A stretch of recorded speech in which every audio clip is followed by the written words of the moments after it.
Namaste Saraswati Devi Gauravani Pracharini Nirvishesha Sunyavadi Paschatya Deshatharini Jai Shri Krishna Chaitanya Prabhu Nityananda Shri Advaita Gadadhara Shri Vasadi Gaura Bhakta Vrinda Hare Krishna Krishna Krishna Hare Hare Hare Rama Rama Rama Hare Hare. Hare Krishna. I'm very happy and grateful to be amongst all of you today at ISKCON Towaco. And I was asked to speak on what does it mean to be an instrument in Krishna's plans.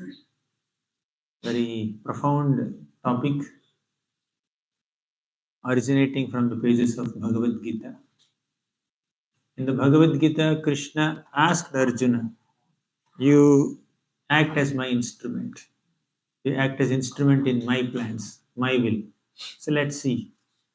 What is the logic behind acting as Krishna's instrument? Krishna says in the Bhagavad Gita, Mamaivamsho jiva loke jiva bhuta sanatanaha manah shasthani indriyani prakritisthani karshati mama eva amsho jiva loke. All the jivas are my amshas. Krishna says that you're all my little fragmental parts. Krishna is the supreme whole, and we are fragmental parts of that whole. Krishna is like an ocean, we are like drops of ocean.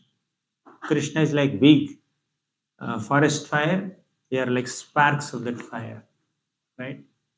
So the logic behind acting as Krishna's instrument is that the part of the whole should be in sync with the overall purpose of the whole.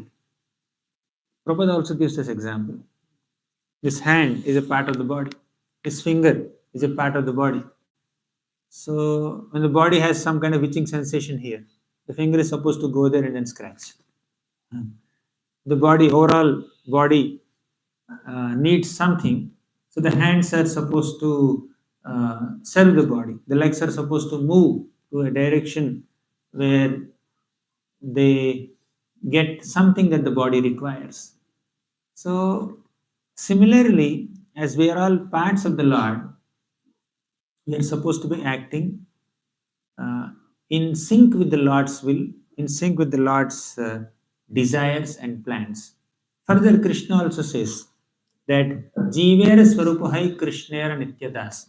Chaitanya Charitamrita says, all the jivas are Swarupa, all the jivas have the Swarupa of being a servant of the Lord. So our eternal constitutional position is to be a humble, menial servant of the Supreme Lord Krishna. So the natural function of a servant is to serve. Our identity is fragmental parts of the Lord, amshas of the Lord, and servants of the Lord. Therefore, that identity is best accomplished by acting as instruments in Krishna's will, Krishna's plans, Krishna's desires. So this is the premises. This is the logic behind acting as Krishna's instruments. In the Bhagavad Gita, Arjuna told Krishna that I cannot fight. The primary reason for Arjuna to deny this opportunity to fight or give up this responsibility to fight is his compassion. He felt very compassionate. He felt that how can I kill my own relatives? How can I kill my grandfathers and brothers and cousins and grandsons and my teachers? He felt very compassionate upon them. But Krishna is telling him, you fight and kill them. Who is more compassionate? On one hand, you see Arjuna thinking that all the warriors are his own family members and thus they are not supposed to be killed. and I don't mind forgiving them. I understand that they have done so many mistakes, so many offenses. I'll forgive them, forgive all their offenses. I will not kill them. I don't want kingdom. I'll go out and beg. Arjuna is saying this. So Arjuna was willing to forgive and forget all the offenses done by the Kauravas. But Krishna is instigating him, don't forgive, don't tolerate, kill them, punish them. Who is more compassionate? It seems that Arjuna is more compassionate than Krishna. Some people think like that. Arjuna was such a nice person. Arjuna is very noble-hearted, very virtuous, very forgiving. But it is Krishna who spoke Bhagavad Gita to Arjuna and changed his mind and made him kill. Arjuna wanted to be non-violent and Krishna instigated him to be violent. It seems illogical. How can God suggest violence, promote violence, while a warrior, Arjuna, is saying that no, I don't want to be violent? But we need to understand, Arjuna's so-called compassion was based on bodily plane. And Krishna's desire or plan to punish or even kill the Kauravas is based on transcendental compassion. This is bodily compassion. Arjuna was lamenting for their bodies, as Prabhupada writes in the second chapter of Bhagavad Gita, initial purports. Lamenting for lamentation, tears for the dress of a drowning person doesn't make sense. When somebody is drowning in an ocean, you can't just be concerned about the expensive suit they are wearing, the expensive watch they are wearing, or the iPhone in their pocket. You can't just be concerned about that. What about the person? Person is more important. Similarly, Arjuna is thinking that, oh, I'll be killing all these soldiers and family members. What will happen to them? You understand that just like dress covers the body, body covers the soul. Dress is just a bodily covering on the soul, right? Body is a covering, like a dress on the soul. Sorry.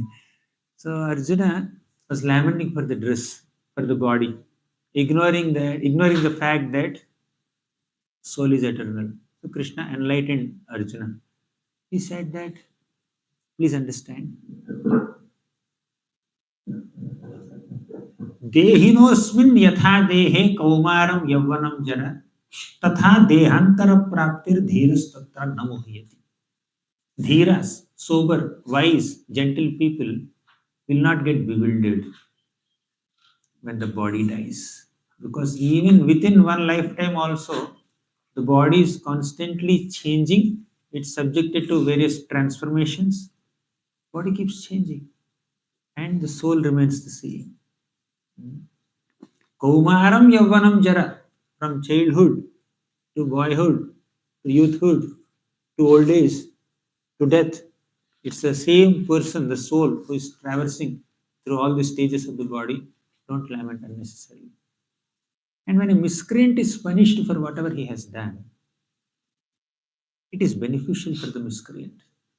The reason is that when a person who has done a mistake is not punished, he may tend to do the same mistake again.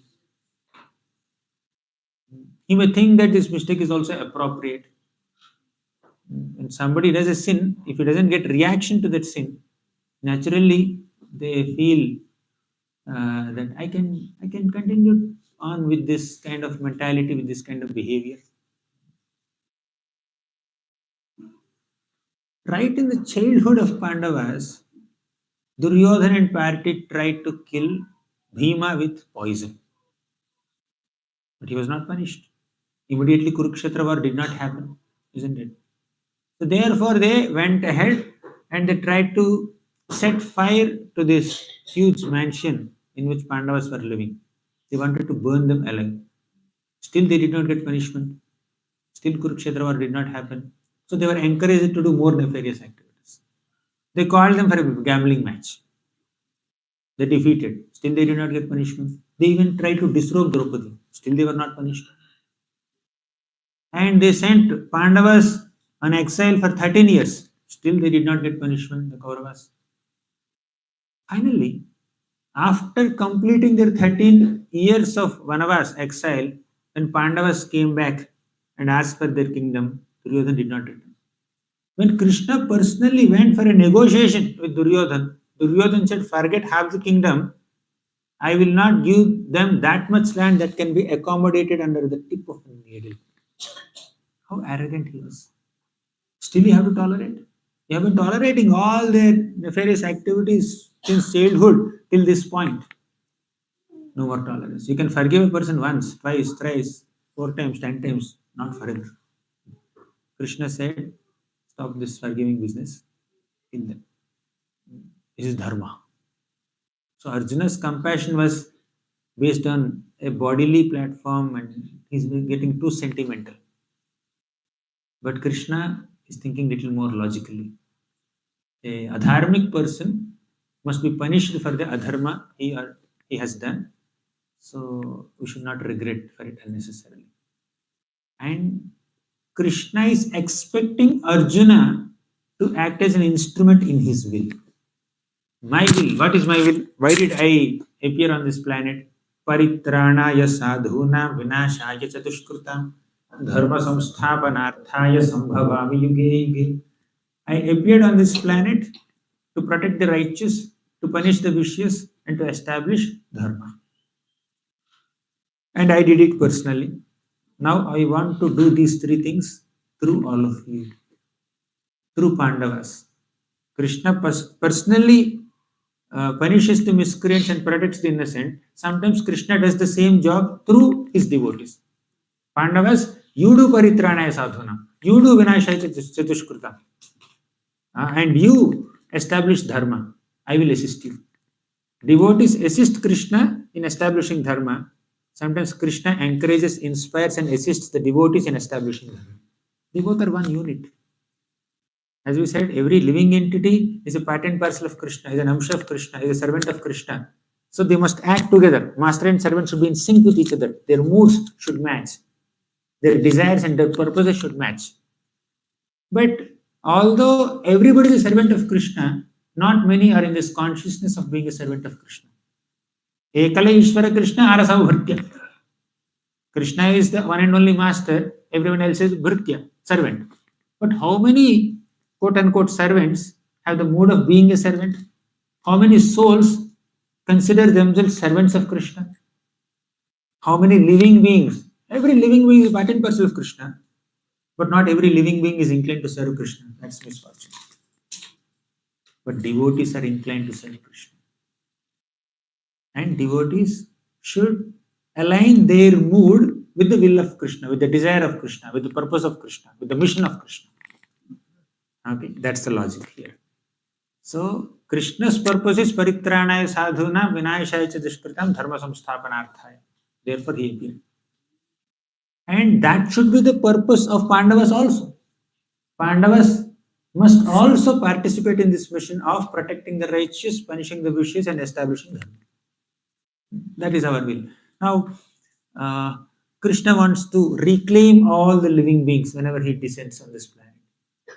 And all the devotees are supposed to assist Krishna in that mission. Okay, conditioned souls are there out. So I must assist Krishna in reclaiming.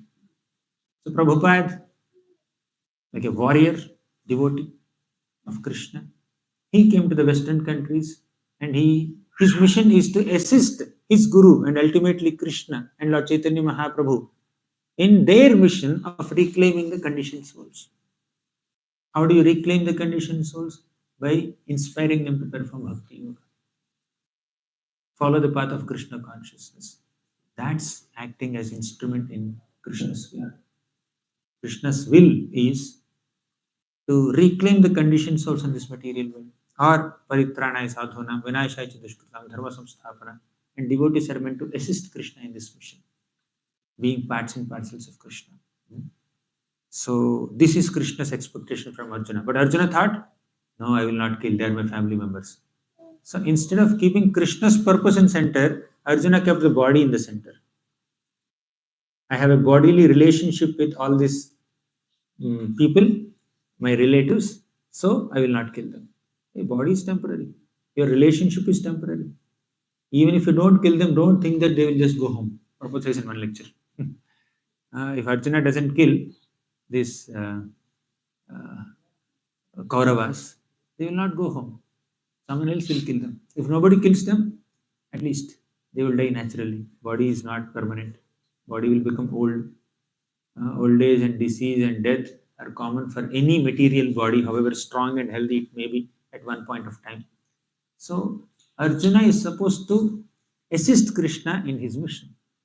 Therefore he said, Tasmat tvamuttishta yasho labhasva jitva shatrun bhungshva rajyam samriddham mayaivaite nihataha purvameva nimittamatram bhavasavyasachin tasmatvam uttishta. Therefore you get up, Arjuna. Tasmatma uttishta yashola bhasva. Become popular, attain fame, reputation as the hero of Kurukshetra battle, as someone who has killed the miscreants. You become famous. I'll rejoice in your fame. Just like when the child is famous, parents are happy. When the child accomplishes something great, parents become happy. Similarly, when a devotee accomplishes something, Krishna becomes happy. Tasmatvam uttishta yashola bhasva. Jitva shatrun. Conquer your enemies. Bhungshva rajyam samurdham. Bhungshva. Enjoy a prosperous kingdom, flourishing kingdom. Mayaivaite nihataha purvameva. So before Arjuna attains that fame as the hero of Kurukshetra battle, before Arjuna enjoys a flourishing kingdom, what is he supposed to do? Fight, kill, right? Krishna said, I have already killed. I have already killed all these people. The moment they touch this hair of Draupadi, I have decided their death. Mayaivaite nihataha purvameva. Purvameva, earlier only, I have decided all these people should die. What are you supposed to do then? If you have decided their death, if you have already killed them, you did not say, I have taken a decision. Mayaivaite nihataha purvameva. I have already killed them. Decided. Then what am I supposed to do? Nimittamatram bhavasavyasachin. You just act as a humble instrument in my will. Nimittamatram means be a humble instrument. I kill them, you manifest their death. Like somebody is opening a big building, ribbon cutting. You have already made the building, you just cut the ribbon, that's all. You don't have to do anything. All the building is made. I'm giving you, when a respectable person comes, you give that honor of inaugurating it. But he did not build it. So many people did so many things, so much sacrifice to make the building. But you are just giving that honor to the person because he's very respectable. You come and inaugurate. Similarly, Krishna did all the homework. Krishna killed all the people in the battlefield of Kurukshetra. Arjuna, I'm giving you this honor of doing the ribbon cutting. Just 18 days, keep showering arrows. They will die. I've already killed them. You just keep showering arrows. That's all. You don't have to do anything else. So this is how Krishna honors his devotees. Whenever you are stuck, I'm there to help you. You're stuck. You get very emotional when Abhimanyu is killed. Don't worry, I'll support you. I will put my Sudarshan Chakra hiding the sun. I will create an ambience of sunset so that you can kill Jayadratha. Wherever you are stuck, I'm there. I'm there right in front of you, not even behind you. I'm right in front of you, guiding you. I'm the driver. Driver is in front and the passenger or warrior is behind. See the picture there. So Krishna said, I have done everything, you just be an instrument in my will. Nimittamatram bhavasavyasachin. The greatest ecstasy in spiritual life is in acting as a humble, menial servant to assist Krishna in his plans. So not a blade of grass moves without Krishna's sanction. How can thousands and millions of soldiers die on the battlefield of Kurukshetra without Krishna's sanction? Krishna even exhibited in his Kala Rupa. In the 11th chapter of Bhagavad Gita, Krishna manifested two forms. One form is Vishwarupa, universal form, where he showed everything in the universe at one place. Second form is Kala Rupa. He showed all the effects of time at one place. In the future, the outcome of this battle is Bhishma, Drona, Karna, Duryodhana, Dushyasan, Sukuni, all these people will die. That Kala Rupa, the time form of the Lord, has so many heads, and these heads were emanating fire. And all these great warriors in the Kurukshetra battle were entering the mouths, entering into the fire, very ghastly. So we have already killed them. Fine, what am I supposed to do now? I think Nimitta Matra, you find somebody else. I'll go and beg. No, I want you to win glory. The Lord had a specific plan. Hmm? And Arjuna is supposed to align his mood, his mentality with Krishna's specific plan. So when we are self-centric, when we have our own ways of living life, our own moods, our own needs, our own deeds, which are disconnected from Krishna, then that will not give us ultimate satisfaction of heart. Arjuna was detached. Being detached is good. But we can't be so detached that we become detached from Krishna's plans. Detachment is from selfish enjoyment. Detachment is from material enjoyment, not from Krishna's plan. So, recognizing oneself as an Amsha of Krishna, as a servant of Krishna, one should act as instrument in Krishna's plan and attribute all the credit of one's success and accomplishments to Krishna. Even if Arjuna wins this battle, he will win definitely. That's pre-decided. But who decided it? Who orchestrated it? Krishna.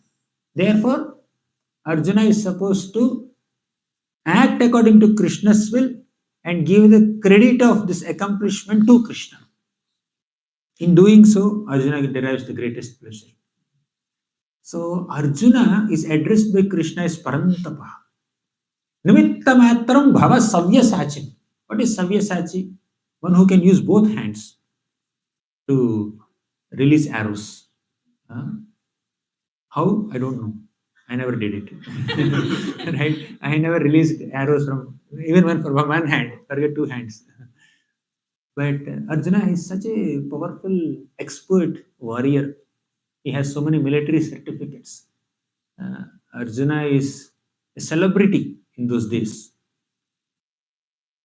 In the first canto, 15th chapter, in Srimad Bhagavatam, Arjuna says, Tadvai dhanustaras rathavaha saratho hayaste soham rathi nrupatayo yata anamanti sarvam kshanena tadabhuda sadisha riktam bhasmam hutam kuhakara dhamivo pamushyam. He says that Tadvai dhanushta ishavaha saratho hayaste soham rathi nrupatayo yata anamanti. I am the same Rathi, Maharathi, expert warrior, in front of whom millions of warriors will come and offer obeisances. He is such a great warrior that many other warriors offer pranams to him. You are the best warrior. We are nothing in front of you. His glory is acknowledged by all the bowmen in the Aryavarta in those days. That is Arjuna's glory.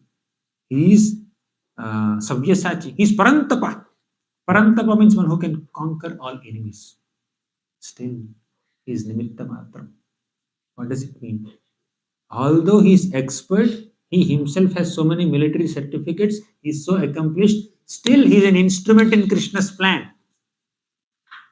Ecstasy of Arjuna is not in his designations as Parantapa and Savyasachi, not in his identities as Prince of Kuru dynasty, the right hand man or whatever left hand man of the king Yudhishthir Maharaj.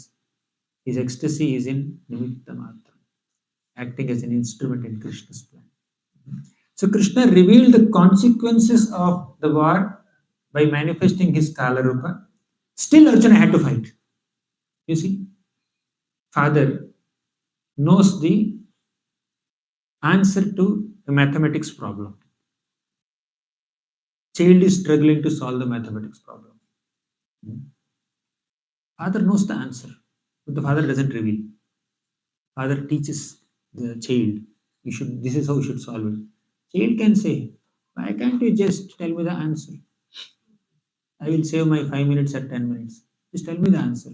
2 plus 3, 5, you tell me. Why you tell me to take 2 fingers here, take 3 fingers here, you count 1, 2, 3, 4, 5.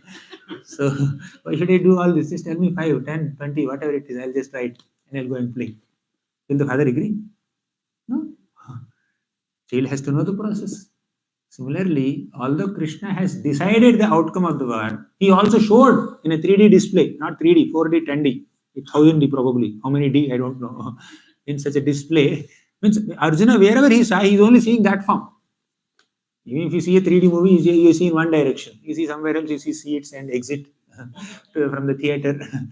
But Arjuna, wherever he saw, he's seeing Kala Rupa, he's seeing Vishwarupa. He is not seeing north, south, east, west, top, bottom, no directions. He is seeing it everywhere. So, although Arjuna saw the outcomes of the Kurukshetra battle visually, still he has to work for 18 days to manifest those outcomes. And he has to undergo all the ups and downs during this war. See this drama.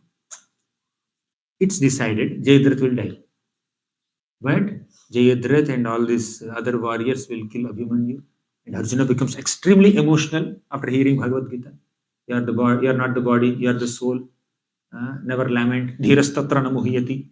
When he heard Dhirastatra na muhyati, how can he lament so much when Abhimanyu died? And Krishna had to console him, don't worry, I'll take care. Then Krishna had to put some Sudarshan Chakra. So we need to see a bigger picture also. We can't just be too much caught up in the details of what all happened in this 18 days of war. But we should see Krishna has already decided all of them. He's the Supreme Lord.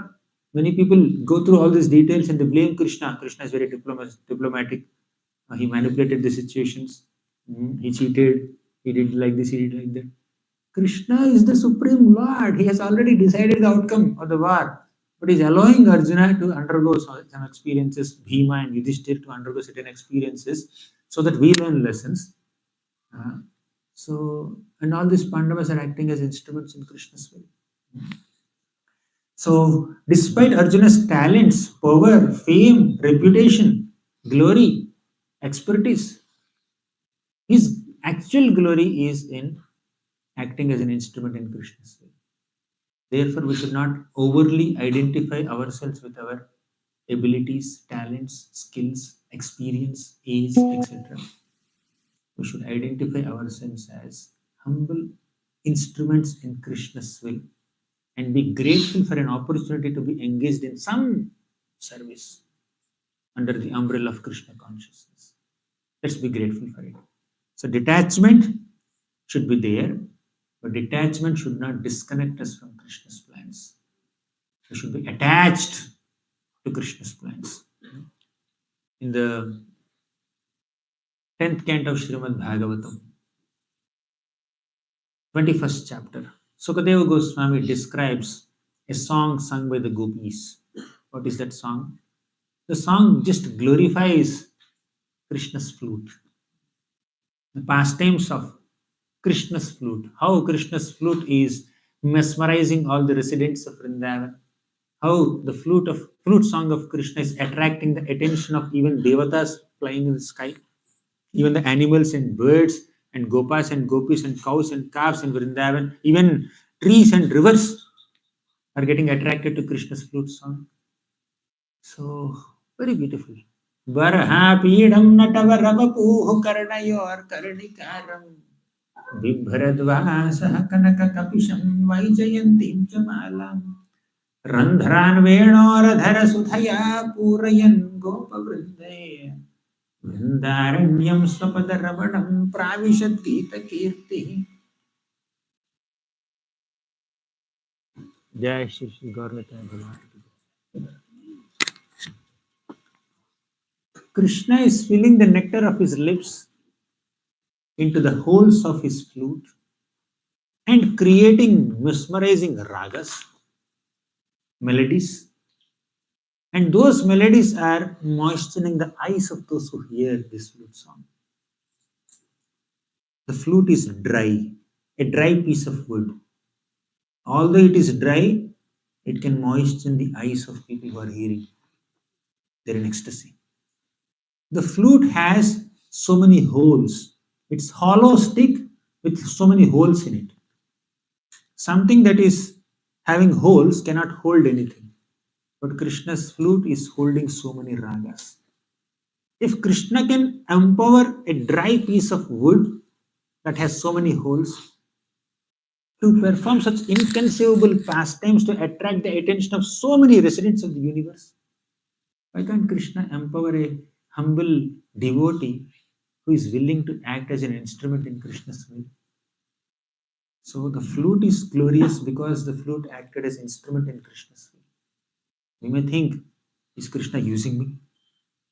I have to act as his instrument. Menial servant, humble menial servant. What's this? Too much of expectation. Actually, in being so, we are being glorious. The real glory of anything or any person is in acting as instrument in Krishna's will. The flute has become so glorious, a musical instrument. When you completely act in accordance with Krishna's will, completely in sync with Krishna's desires as communicated to us through Guru and Vaishnavas, then we are actually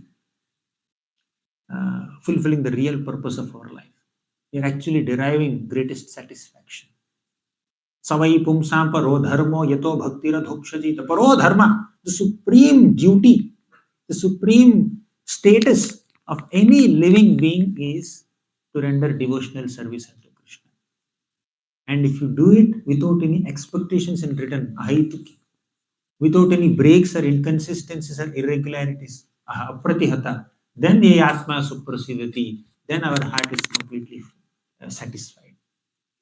Satisfaction of heart is dependent on how selflessly and seamlessly we render service to Krishna, identifying ourselves as instruments in Krishna's will, not independent performers, independent accomplishers or achievers. We are dependent servants of Krishna, dependent instruments in Krishna's plans and Krishna's will. And greatest ecstasy in Krishna consciousness is in identifying oneself as instrument. You see, Yashoda Mata tied Krishna with a rope to a wooden grinding mortar. The mortar is insignificant, very small. It is significant, of course, because Yashoda Mata used that to bind Krishna, but insignificant in the sense that the purpose of that mortar is to grind some spices, very small household mortar, and rope also is very small silken rope. But Krishna used these two small instruments, rope and mortar, to uproot Yamalarjuna trees and cause them to collapse. So Yamalarjuna trees are so tall, so huge. Maybe you can manufacture hundreds or thousands of wooden grinding mortars from the wood which is available in this Yamalarjuna trees. I often say that if the rope is stronger than the mortar, mortar should break. The mortar is stronger than the rope, rope should break. In either case, tree should not collapse. But rope did not break, mortar did not break, but the trees were uprooted. How Krishna empowered the rope, Krishna empowered the mortar with the ability, with the strength to uproot Yamalarjuna trees without they themselves getting damaged in any way. Because they were willing to act as instruments in Krishna's plan. What was Krishna's plan here? Krishna wanted to liberate Nalakuvara and Manigriva. Why? Because Krishna wanted to act as an instrument in Narada Muni's will. See the glory of acting as an instrument in Krishna's will. If you act as an instrument in Krishna's will, Krishna will act as instrument in your will. Narada Muni saw Nalakavera and Manigriva just bathing naked in a water reservoir in Mandakini Ganga along with some women. He felt disgusted there in a holy place. They should behave themselves. And even when a saintly person is just passing by, they did not have that common sense to immediately get up and cover their bodies. They're continuing like they're drinking wine. Narada Muni thought they are living such a degraded life. Let me curse them to become Yamalarjuna trees. Where? In Nanda Maharaja's courtyard, not in any other places, not in some solitary desert. In Nanda Maharaja's courtyard, in Vrindavan, so that they can witness all the childhood pastimes of Krishna and be purified and glorified. That is Narada Muni's plan. So Krishna understood Narada Muni's plan and he acted as an instrument in Narada Muni's plan. What did he do? Actually, a very sweet, loving exchange is happening between Krishna and his beloved mother, Yashoda Mata. So, in such a wonderful Vatsalya exchange, Vatsalya pastime, where are these Kuvera sons coming into picture?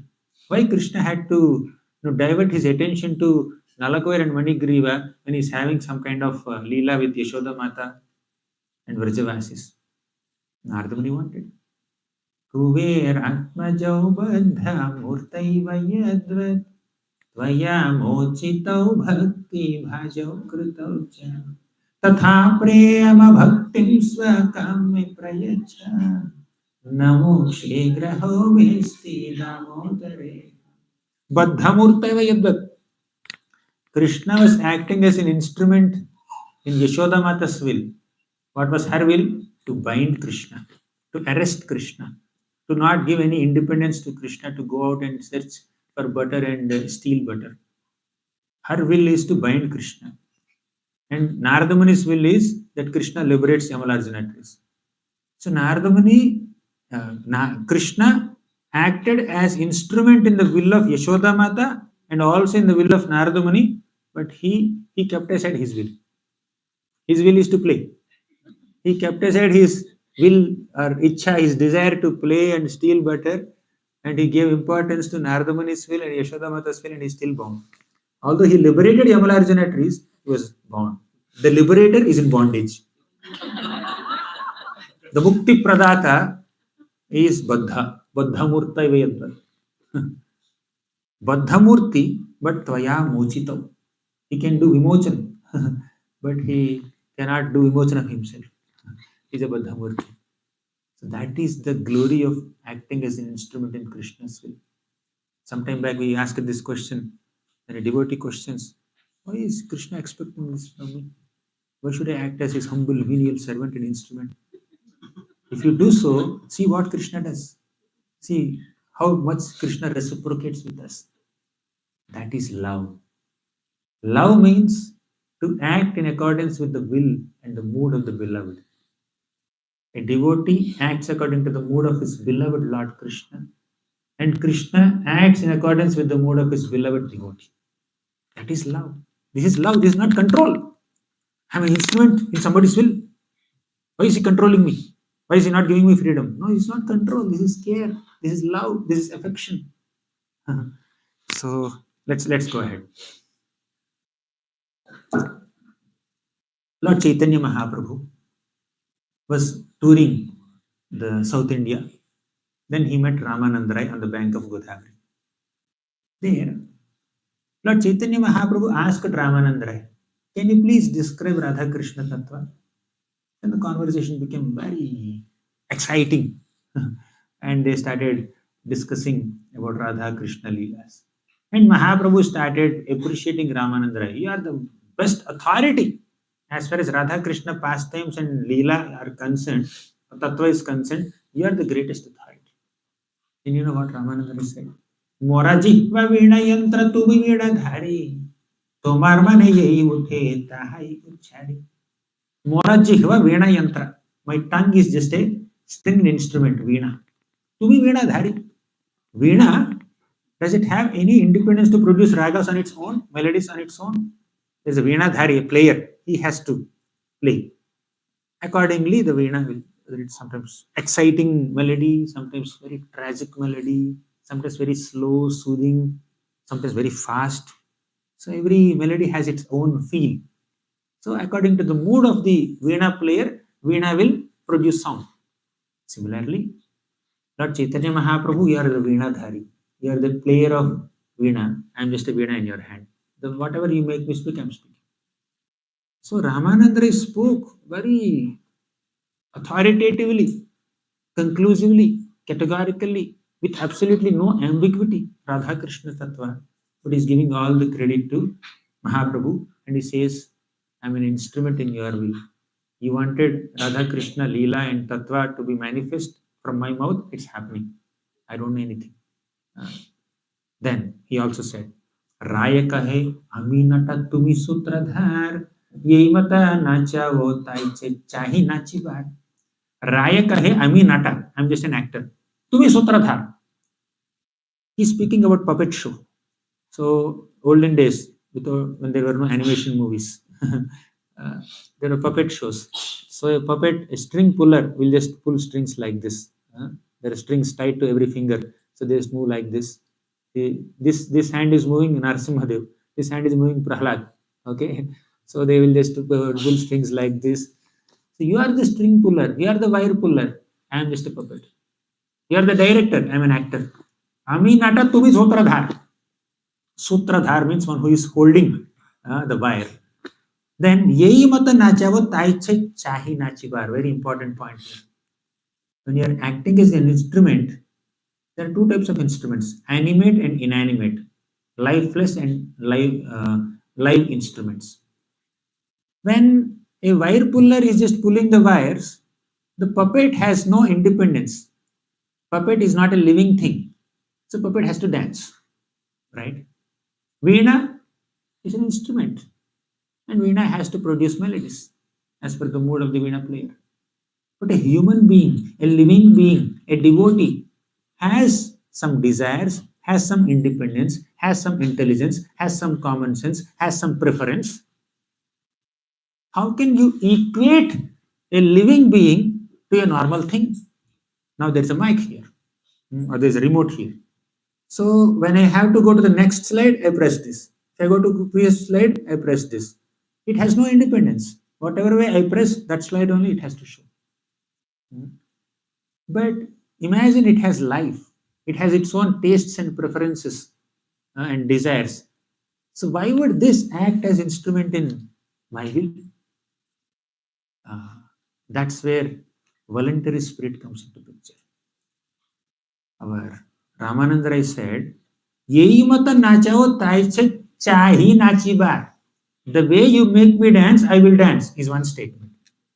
The way you make me dance, I want to dance, is another statement. I have a desire.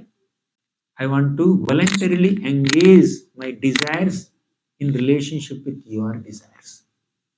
I desire to dance according to your desires, your will. Not that I am being forced to, I am being obliged, I am being threatened. If you don't act according to my will, I will kill you, I will send you to hell. I like. This is not the way the Lord functions or devotees function. The Lord gives us knowledge and independence. If you want, you act. And devotee says, no, I want to act. So that is the voluntary spirit the devotee uses. So devotee is acting as an instrument in the Lord's service is not a ritual, it's not an obligation, but it's a voluntary, conscious, earnest desire to serve Him with the very strength that the Lord has bestowed upon the devotee. So we need to utilize our ability to desire, our free will, our minute independence to act as Krishna's instrument, not forcefully, but voluntarily. Krishna doesn't like forceful love. Even we don't like forceful love. If you are forced to serve me or help me or assist me in some way, I won't be comfortable to accept that service. But if you voluntarily want to help, then I may be a little more comfortable. So, even if like we don't want to receive any forced service. How can we expect Krishna to receive forced service? So Krishna will never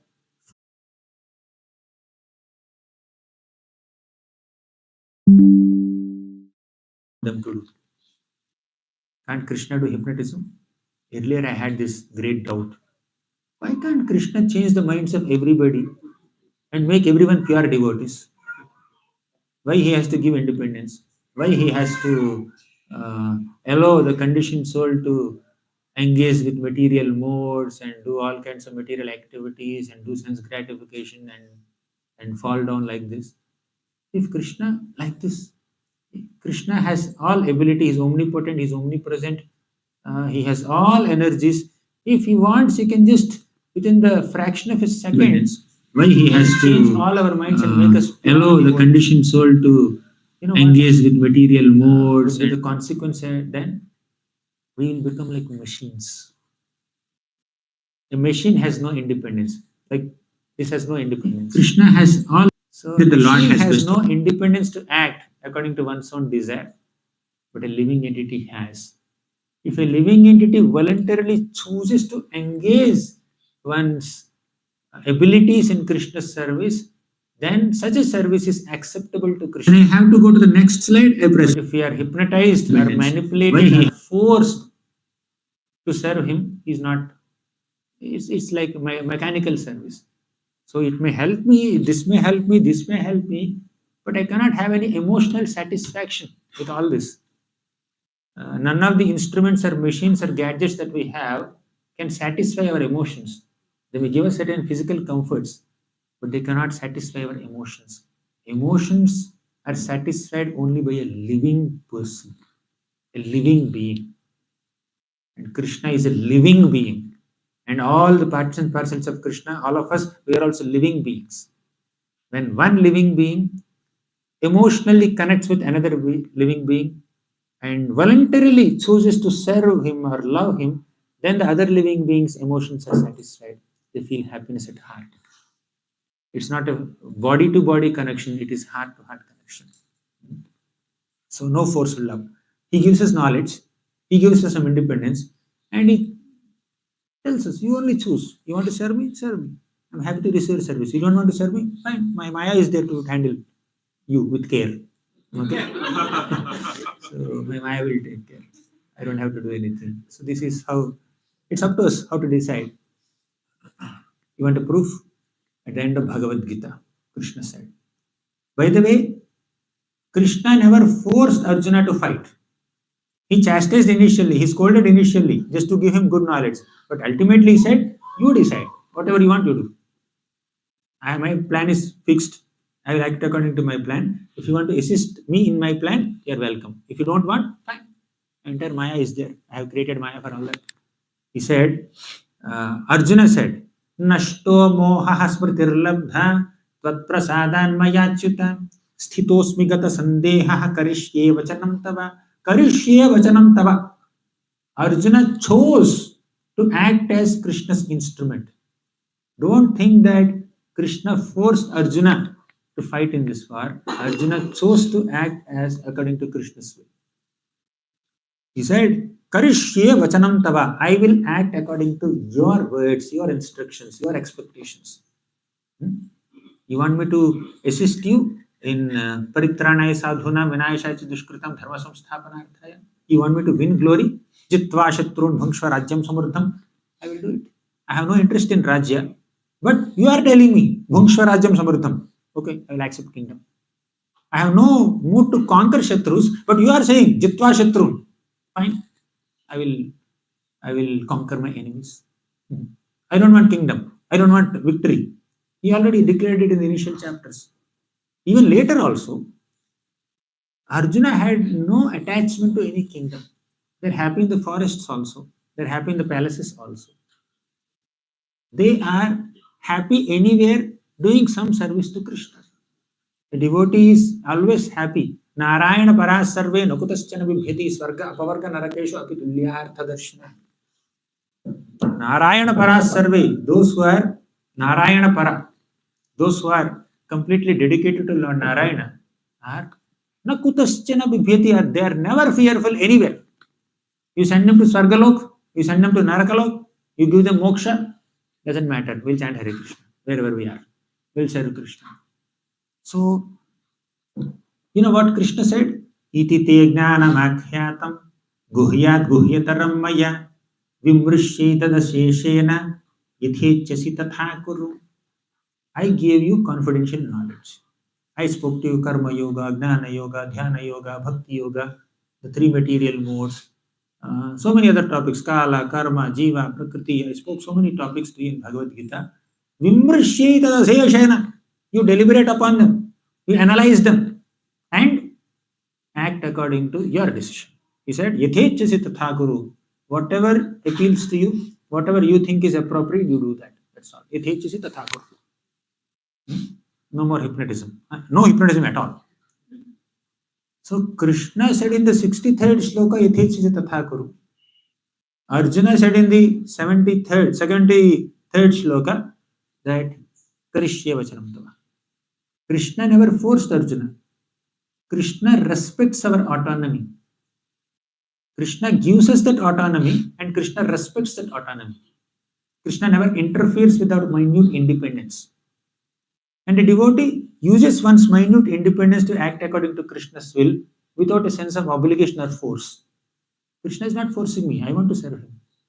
My voluntary spirit is to serve him. Chahi nachi bar, karishye vachanam tava. What other proofs you want? So, this is the life of a devotee. To be enlightened and empowered by Krishna and willingly act according to his plans as an instrument and appropriately use one's minute independence. If we act against Krishna's plans whimsically, then we are misusing our minute independence. You see? Krishna said in the Bhagavad Gita, Yaha shastra vidhim utsrujya vartate kamakaratah na sasiddhim avapnoti na sukham na parangatim.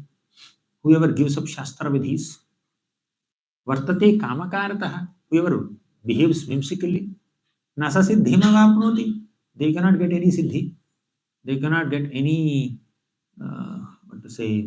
perfection, either in this life or in the next life, no happiness, no sukham, na parangatim, no higher destinations. So Shastras are instructions of Krishna.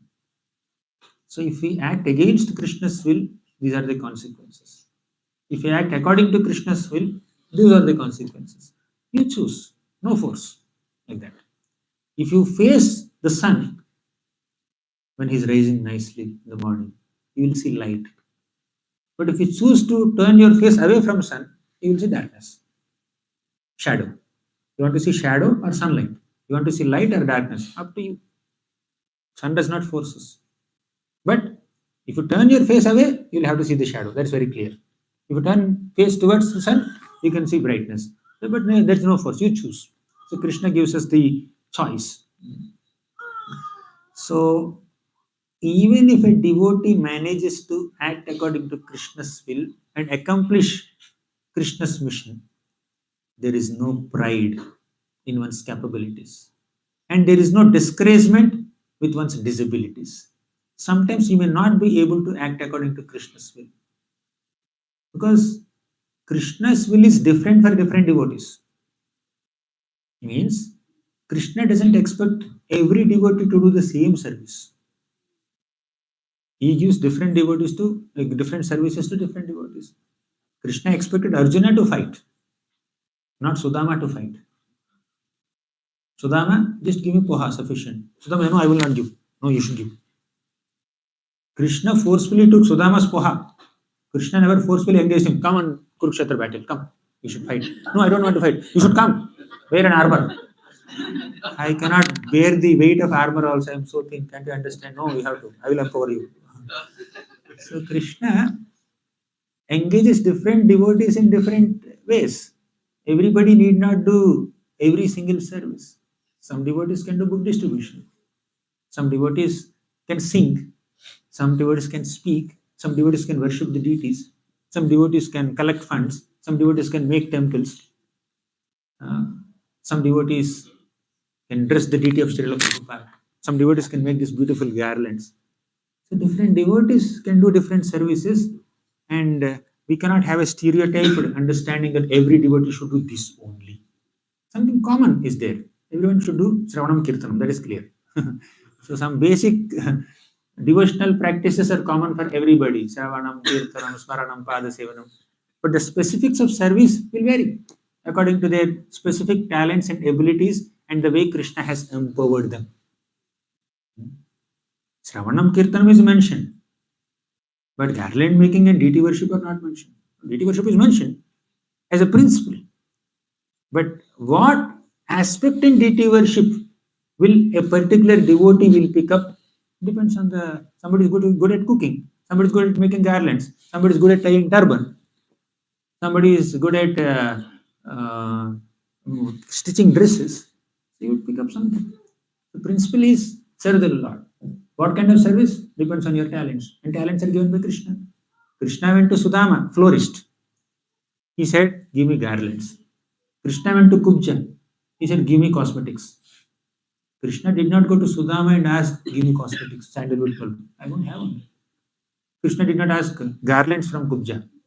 So different devotees can offer different services and no pride in one's capabilities. A devotee may be able to do a particular service expertly, but if they go into some other service, they'll fail. So therefore, don't be proud. We don't have to be proud of our abilities. It is Krishna's ability that came to us. Krishna has empowered in a certain way, and He gave certain ability so that we use that ability in Krishna's seva. We should be grateful for that opportunity. That's all. Once the service is over, Krishna will take away the ability also. By the way, Vanchito ham maharaja hirina bandhurupina yena me apahrutam tejo deva vismapanam mahat. Arjuna is such a celebrated warrior. He could mesmerize even great devatas like Shiva and Indra also with his military capabilities. He could win the battlefield of Kurukshetra also. But after the battle was over, he could not even defeat some cowheads. He could not even protect Krishna's queens. So, same Arjuna. Where did this capability go? Prabhupada writes that all this capacity or talents or skills or powers that a devotee has are given by Krishna to the devotee so that the powers can be used in Krishna's service, and once the service is over, powers are taken away. Because the powers are not required to go back to Godhead. And there's not much connection between these powers and love of God. To love the Lord, you need a heart, not arrows. So, whatever talents or skills or resources or money or manpower or influence or fame that we have, whatever opulences we have, some devotees are famous. They're very attention attracting. They use that in Krishna service. Some devotees have a very sweet voice. They use that in Krishna service by singing kirtans. Some devotees are very artistic.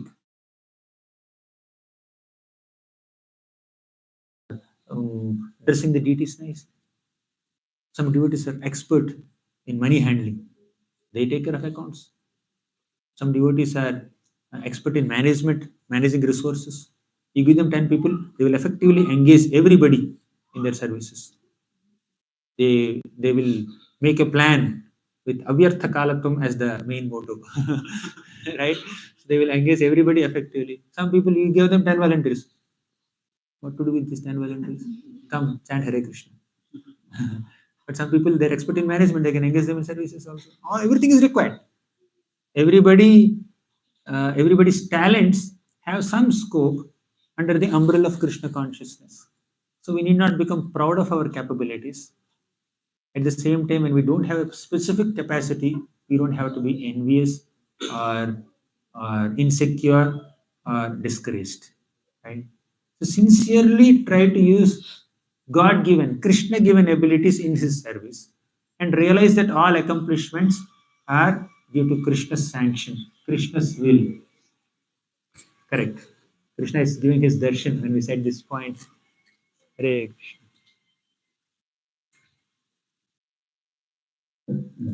So this consciousness of acting as instruments in Krishna's will definitely make us humble and contribute in Krishna's service in meaningful ways. Whatever we have is coming from Krishna. Hiranyakashipu asked Prahlad Maharaj, tell me, on whose strength are you so fearless? Prahlad said, the source of my strength is the source of your strength also. Understand that. Vishnu, I always hated him, and he's empowering you. I can understand that much at least. He's empowering me also. Somebody asked, a reporter asked Prabhupada, so Krishna is your God? Prabhupada said, Krishna is your God also. So a devotee is completely convinced. He can emphatically declare that Krishna is the source of everybody's strength. How people use that strength, God given strength, is according to their independence. But that independence is given by Krishna, strength is also given by Krishna. Krishna sanctions some independence, minute independence, in accordance with our previous activities. Just like father gives some pocket money to the child. When the child uses it to smoke cigarettes, what will the father do? Cut pocket money. If the child is nicely accumulating that money and purchases a very beautiful gift for mother's birthday, father will be impressed. Wow, he's not wasting money. He's using that money to express love to his mother. Let me increase his pocket money. He knows how to use it. Similarly, the Supreme Father Krishna also gives us some independence. If we use it properly, appropriately, we will expand the independence. If we misuse it, we will restrict the independence. He will send us to lower species. In the lower species, we have limited independence. In the higher species, we have more independence. The more independence we have, the more we should be cautious to use it properly in Krishna's service. The more resources we have, we need to use them properly in Krishna's service. The more is our position in the hierarchy, the greater the position is in hierarchy, the more careful we need to be. When there's a ladder, you fall from the second step of the ladder, you may balance yourself and nothing much happens. When you go on the 10th step, you become a little confident. I think I can also climb. Confidence. 15th step, confidence becomes overconfidence. When you go to the 20th step, overconfidence becomes pride, arrogance. Go to the 25th step, that pride and arrogance will become inattentiveness. I can do it. I can easily do it. So when you become inattentive in that position, from the 25th or 30th step, if you fall down, you'll break your head or leg. Falling down from third step is not a big deal. Falling from 30th step is more dangerous. Similarly, as we progress in bhakti, as we are having a better position in the hierarchy, as we are becoming more popular or prominent, we need to protect our consciousness more while acting as instruments in Krishna's will. While acting as instruments in Krishna's will, Maya can distract us thinking that you are an accomplisher, you are an achiever, you are an independent performer, you are great, you are this, you are that. That will get into our head, will not bend our head. That's the issue. So, understand that the source of the powers is Krishna, and utility. We need to utilize the powers in Krishna's service. Kunti Maharani said, Krishna, where are you going? My sons need your assistance. Don't leave Hastinapur. Krishna said, your sons are very accomplished. Bhima, Arjun, they are great warriors. Then Kunti Mata said, my sons are like senses and you are like soul. What is the use of senses without soul? Similarly, we may accomplish so many things, but if we don't connect them to Krishna, there's a problem. So, Yudhishthira Maharaj said to Bhima, Yasman no sampado rajyam daraha pranaha kulam prajaha asan sapatna vijayo lokasya yadanugrahat. Yasmanna sampado rajyam, our wealth, our kingdom, dara, our wives, prana, our lives, kulam, our great dynasty, praja, our citizens. Everything that we have is only by the grace of Krishna. Yad anugrahat, only by the mercy of Krishna, we have all these opulences. Who said this? Yudhishthira Maharaj is saying this. So Prabhupada writes, prosperity earned by one's personal endeavor also depends on the mercy of the Lord.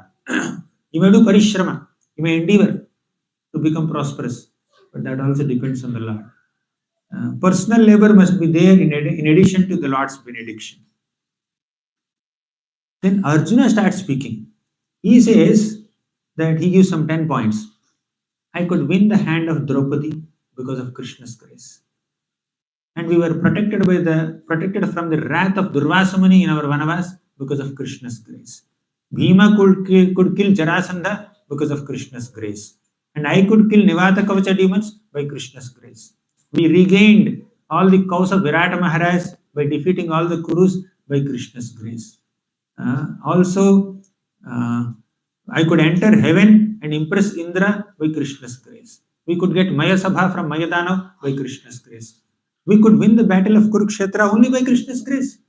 So, Pandavas, such well accomplished warriors, they are convinced that whatever they are and whatever they have is only by Krishna's grace. So, we are nothing. Nimitta matram bhava samvisacham. And Ramananda Rai, Towaco Goswami describes Sancharya Rama Bhida Bhakta Meghe Swabhakti Siddhanta Jayamritani Gaurandhi Retair Amunavatirnaha Tajnatvarata Layatam Prayati. He said, Towaco Goswami said, that Lord Chaitanya Mahaprabhu is like an ocean. And Ramananda is like a cloud. Just like cloud gets some water from the ocean, Ramananda is equipped with all the conclusive descriptions of Bhakti and Radha Krishna Tattva from the ocean of Lord Chaitanya. Gaurabdhi.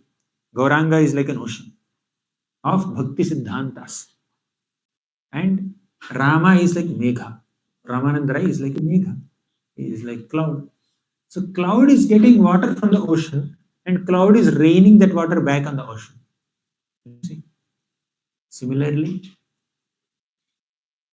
devotees get powers from Krishna, talents from Krishna, resources from Krishna, intelligence from Krishna, and utilize all that in Krishna's service back. So this is the purpose of devotee's life. So yeah, this I already described. Many more points. How much time do we have? Lot of time. Very good. So sometimes the Lord may ask us to act as an instrument in a very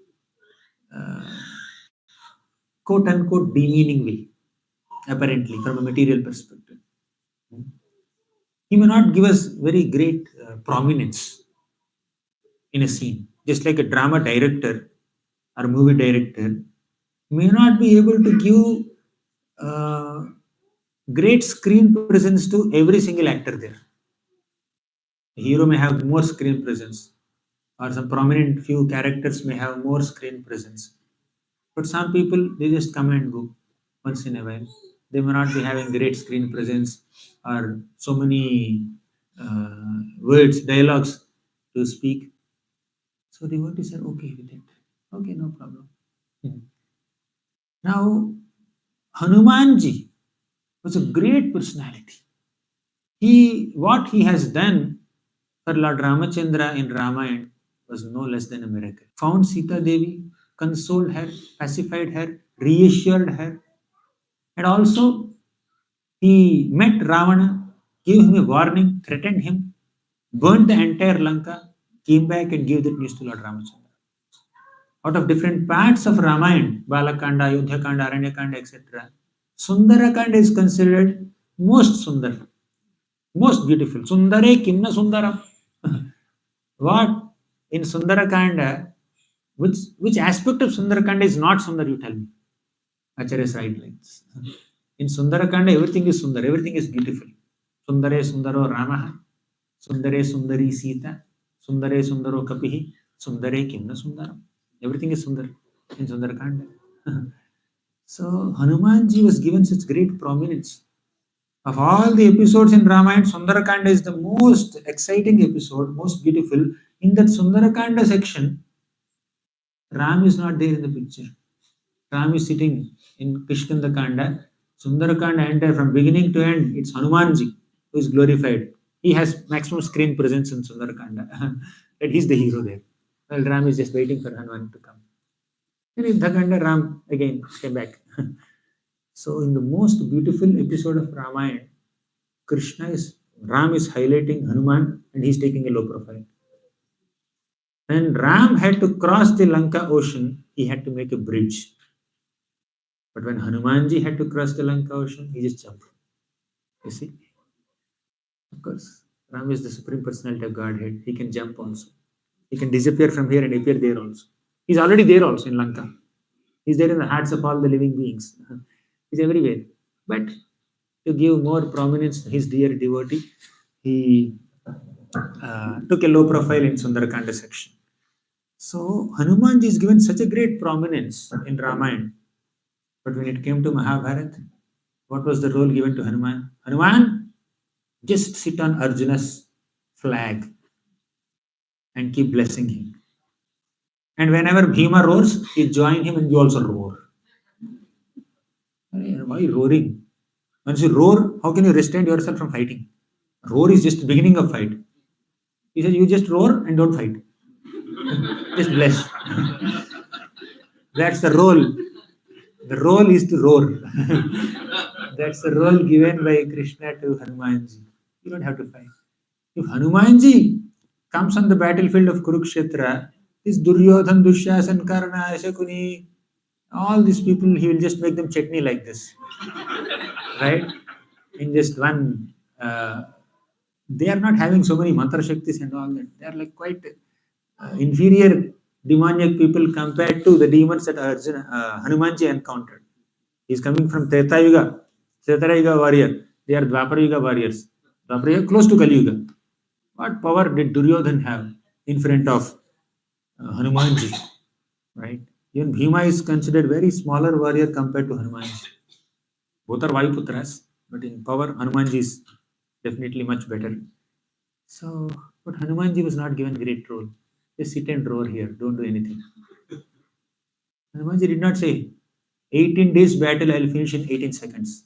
Just launch me. No, I want it 18 days. I want it for 18 days. You just sit there. So sometimes we are given very small roles, not very big roles. But we need to understand whatever Krishna expects from me, let me do that. If every actor in a movie fights for maximum screen presence, who is there on the screen? You'll only see fight from beginning to end. So whatever is expected of a devotee will do that in the service of the Lord, and rest of the time chant Hare Krishna. We have enough engagement, by the way. We have 12 cantos of Bhagavata. And we have 700 shlokas of Bhagavad Gita. We have such great literature given by the Acharyas. Let's go and study. If you don't have a specific service, let's go and study. Read all these literatures. Or there are so many souls wandering without Krishna. Catch anybody and preach. Start speaking about Krishna to such souls. And we have not been chanting since time immemorial. Somehow by Prabhupada's grace, we began chanting maybe a few years back or a few decades back. So many rounds are left. Let's go and chant Hare Krishna. You see? So we have enough engagement in Shravanam and Kirtanam. We should not feel disappointed that I was not made HOD of that department. I'm not a manager. I'm not given this position. I'm not given that position. So just there's enough scope to render service to Krishna and be absorbed in Krishna consciousness through Shravanam and Kirtan. So sometimes the Lord puts some devotee in a very prominent position while keeping other devotees in simpler positions. Both are devotees. Does it mean that the Lord loves Arjun more than Hanuman? Both are devotees. Arjun is a devotee, great example of Sakhya, and Hanumanji is a great example of Dasya. The Lord loves both of them. But still, the Lord gave more prominence to Hanumanji in Ramayana and more prominence to Arjuna and Bhima in Mahabharata. Right? Sometimes the Lord may ask a devotee to perform humble tasks, and a true devotee just aligns with the will of the Lord. This is alignment with the will of the Lord. So our ability to serve the Lord depends on the Lord's sanction, and we should humbly accept the Lord's sanction. It's not my capability to do it. It's not just ability to do a service, it's the eligibility to do the service. Abilities everybody may have, but eligibility, only those who have given, those who are authorized will have. Arati anybody can do. So you can just wave some agarbatti, some flowers and all. But there are some devotees who are authorized to allocate services. Okay, today you do arti, tomorrow you do arti, tomorrow you do arti. So different devotees are given different services. They're given different slots to perform their service. So that's the authorization, right? So we need to accept the Lord's sanction. Next, Bhishma. What role? At least Hanumanji was given a simpler role, positive role. In Kurukshetra war, Hanumanji was on the side of Dharma, encouraging and blessing Bhima and Arjun. But what role did Bhishma get? He's Mahajan. Bhishma is a Mahajan. But Bhishma got the role of fighting against Pandavas on the side of Duryodhan. You see what kind of role Krishna wanted to.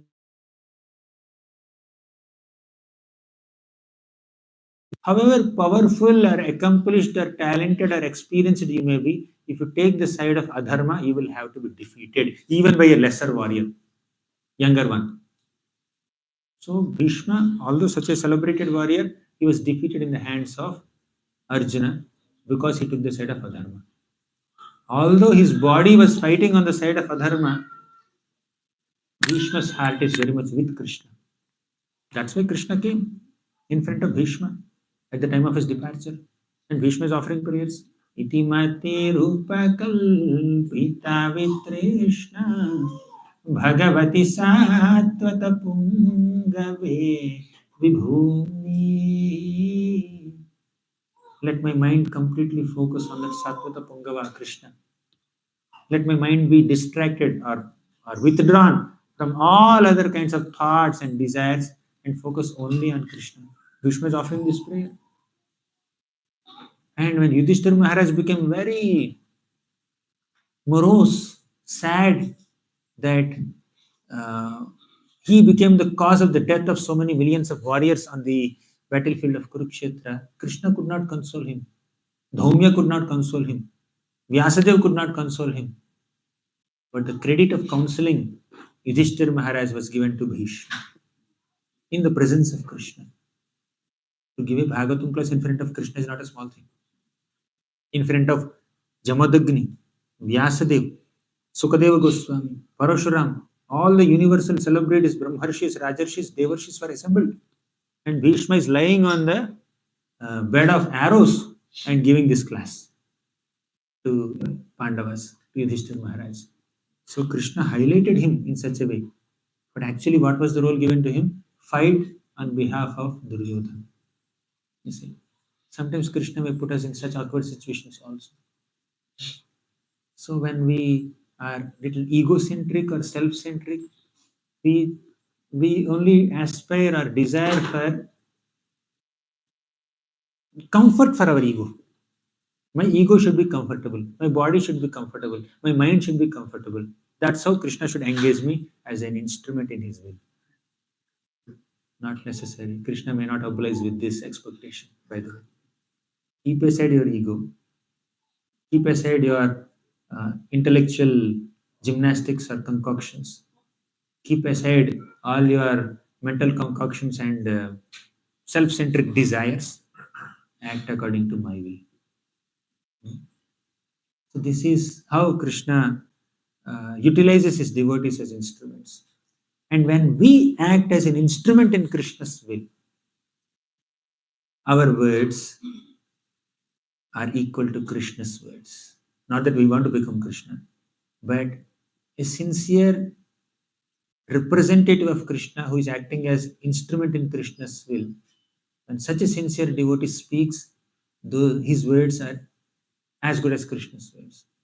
So you see, representative, right? Whatever the representative says, those words are given as much value as the main personality is saying. I am representative. So beautiful verse from the last canto of Bhagavatam.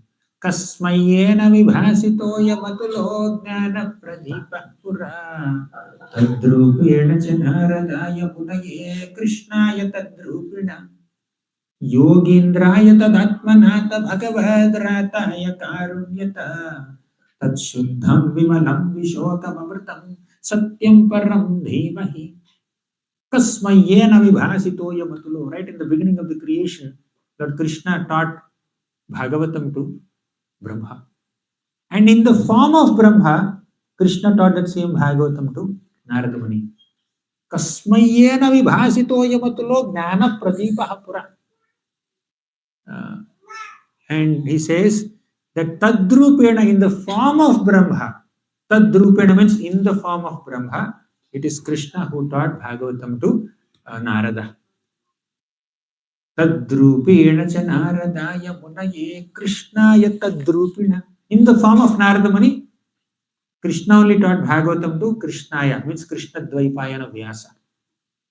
Yogindraya tadatmanata bhagavad rataya karunyata. In the form of Vyasadeva, Krishna only taught Bhagavatam to Sukadeva Goswami. In the form of Sukadeva Goswami, Krishna only spoke Bhagavatam to Parikshit Maharaj. All these personalities who are speaking Bhagavatam, they are representing Krishna's will. They are acting as instruments in Krishna's will. They are transparently transmitting the transcendental teachings of Krishna for our transformation and to stop our tribulations. So they are representatives. See, Brahma. In this glorious parampara, whether Krishna speaks or Brahma speaks or Narada Muni speaks or Vyasadeva speaks or Sukadeva Goswami speaks or Sutta Goswami speaks, it is Krishna who is speaking. And exactly, transparently transmitting Krishna's teachings and Krishna's will. So this is the glory of being an instrument in Krishna's will. So, next. And Sukadeva Goswami, how much he is empowered by Bhagavatam? Yahasvanu akhila shruti saramekam adhyatma deepamatitir shatanta gondham samsarinam karunaya purana guhyam tam vyasa sonumupayami gurum munina. Yahasvanu akhila shruti saramekam. He has completely assimilated and absorbed the essence of all Shruti scriptures, and he spoke Bhagavatam out of deep compassion. And his Guru Vyasadeva and his Paramaguru Narada Muni, they are sitting in his class and hearing Bhagavatam as if they are hearing for the first time. You see, this is how Sukadeva Goswami is empowered by Srimad Bhagavatam, by Krishna in the form of Srimad Bhagavatam. This is the glory of an instrument in Krishna's will. Next. An instrument is representative. A teacher of Bhagavatam is a representative of Krishna, not a replacement for Krishna. When Krishna desires to inspire somebody, he may use a devotee's tongue to speak some inspiring words, and the devotee who is supposed to be inspired will get inspired.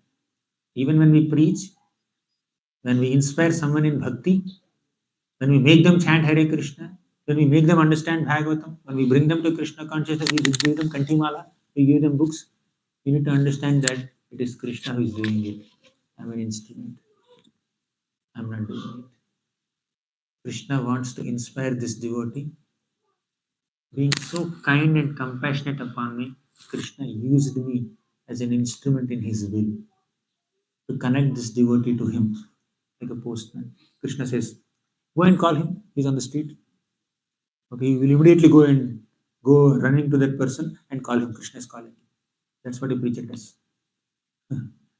Preacher, as a humble menial servant of Krishna, instrument in Krishna's plan, he just goes and calls people into Krishna's temple.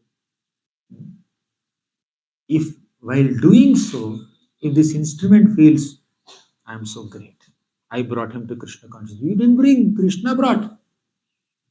Krishna engaged you as a postman, that's your fortune.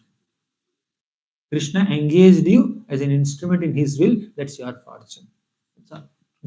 That's how devotees think. When Prabhupada was coming to the West, he said, Srimad Bhagavatam is traveling to the West. As a humble menial servant of Srimad Bhagavatam, I am accompanying Bhagavatam. I'm accompanying Bhagavatam. Bhagavatam is going to the west, I'm just going. When a great person goes, some escort also goes with him, right? Like that. Bhagavatam, Krishna in the form of Bhagavatam is going, and I'm just escorting Krishna. So this is the mood in which our acharyas like Srila Prabhupada have taught us. Any activity, the jiva who desires to do that, and the Lord who sanctions it, and the prakriti that facilitates. Okay. So there are three doers in any activity. And when you say jiva category, multiple jivas are there. Somebody made this garland, for example. Garland came out very well. But what did the garland maker do? Took a string and just passed that string through a needle through all these flowers. That's the garland maker's contribution. But did the garland maker make this flower? Why this flower is so beautiful? Why did the flower get this color? This is red, this is pink, this is yellow. So multicolors. So who has made the flowers?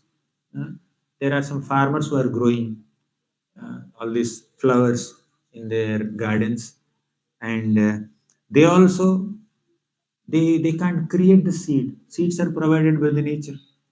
Different seeds will produce different flowers of different shapes and different colors. So garland maker has some contribution. The gardener who grew all these flowers, he has some contribution. Ultimately, the Lord has contributed for the manifestation of this garland ultimately. Because the Lord has created all these flowers with multiple colors. The Lord has empowered the earth element to induce different types of fragrance into different flowers. You want proof? You see Bhagavad Gita. Krishna said, Punyo gandha prithivyam cha tejas chasmi vibhavaso. Punyo gandha prithivyam cha. I am the pure fragrance of earth element. So this flower has certain fragrance, some other flower has different fragrance, rose has different fragrance, mogra has a different fragrance, different color, different size, different shape, different number of petals. So where is this variegatedness coming from? From the earth element. And who has given that power to earth? Krishna. So ultimately, Krishna is the cause of the manifestation of this garland. And as far as immediate causes are concerned, multiple jivas are involved. You make a sabji nicely. You just know the recipe and you mixed the ingredients and worked on that sabji for half an hour or 15 minutes and the sabji manifested. But we did not grow the vegetables. We did not create the spices. We did not create the fire. Fire element is there. We did not even bring the vegetables from the market. Someone else has brought it. Someone has brought it to the market. So like that, if you take any activity, there are hundreds of doers who claim credit for that activity. How can you claim all that? And ultimately, Krishna is the ultimate credit receiver. So when we think we are the doers, we will naturally think we are the enjoyers. This doership mentality and enjoyership mentality are connected to each other. When I think I am the doer, I naturally think I want to enjoy the results of what I have done. And bhakti, advancement in bhakti depends on how much we get rid of this doership mentality and enjoyership mentality. Krishna is the doer, I am not the doer. Kartaham iti manyate ahankara vimodhatma. Because of my ahankar, because of my ego, I think I am the doer. But we are not the doers. Bhoktaram yajna tapasam sarvalokam maheshwaram. Krishna is the bhokta, Krishna is the enjoyer of everything that everybody is doing. But we think we are the enjoyers. So this, because of this doership mentality and enjoyership mentality, we are caught up in this world. But when we start identifying ourselves as instruments in Krishna's will, we will not be overwhelmed with these feelings of doership or identities of enjoyership. We'll get rid of all those feelings. Krishna is desiring this, let it happen. Of course, when we are acting, we cannot say, Krishna is desiring this. I don't have nothing to do. Right? Hey, you have to make garland. Tomorrow festival is there. No, Krishna will do it. I don't have to do it. Right? Arjuna did not say, Krishna already killed, right? I can see all these people, Bhishma, Drona, Karna, they are entering your mouths. They already killed. Why should I fight? I will not fight. No, nimittamatram bhavasabhesachin. Yuddhasva vigatajvaraha. Give up your lethargy. Get up and fight. Krishna told Arjuna, isn't it? So we have a responsibility to act as instrument in Krishna's service, although accomplishment is not in our hands. Act as an instrument. Accomplishment depends on Krishna's will, Krishna's grace, Krishna's sanction. So with complete understanding that this service is happening by Krishna's sanction and Krishna's will, we should responsibly attend to that service and do our best with all God-given abilities, power, manpower, money, resources, talents, experience. We should utilize all this in Krishna's service responsibly. Right? Sarvatmana mahigranami yatha manisham. As far as our intelligence goes, to the best of our ability, let us serve Krishna. Yes, we are instruments. He is accomplishing everything. But we should be responsible instruments because we are not instruments like this. It has no independence. It has no free will. But we have. So, Bhakti Yoga means to utilize our free will, to utilize our minute independence, to voluntarily engage ourselves in Krishna's service according to God-given capacity. That understanding that Krishna is the source of everything should be there, and our eagerness and enthusiasm to engage in Krishna's service also should be there with full capacity. So, all our abilities, talents, and inspirations are the Lord's gifts. Prabhupada, he has worked so hard, spending sleepless nights to write all the books.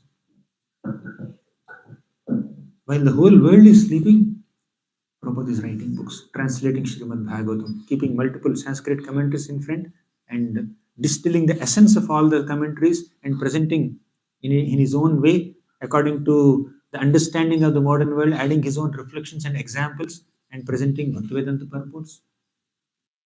But Prabhupada said, if there is any credit for my writing work, all that credit should go to my Guru Bhakti Siddhanta Saraswati Thakur. If there is anything more credit, all that credit should go to my disciples. Yeah. All that credit should go to my disciples who assisted me in this publication work. So Prabhupada has given all credit to his Guru and his disciples. He did not take anything for himself. I'm an instrument in my Guru's will, in Krishna's will. Make me dance, O Lord, O Guru, make me dance. So while a devotee responsibly with great zeal, quote unquote, in a positive way, passion in serving Krishna, so much determination in serving Krishna, the mood is transfer all the credits to Krishna.